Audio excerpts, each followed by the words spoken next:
Aquí todo esto estaba lleno de agua, ahí están nosotros les nombramos yurémitas, a toda esa basura, ahí estaba pasando el agua, aquí por debajo de la traila, todo esto estaba hundido de agua. La señora bajó por aquí, ella le llegó el agua hasta las rodillas y aquí todo esto estaba bien lleno, había como corriente así pasando el agua, recio.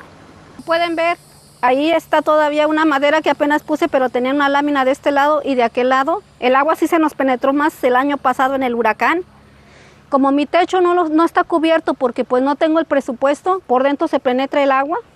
Me quiero meter y poner un poco de chapopote, porque es la única manera ahorita, porque para poner un techo ha de ser demasiado dinero y mi presupuesto no me da.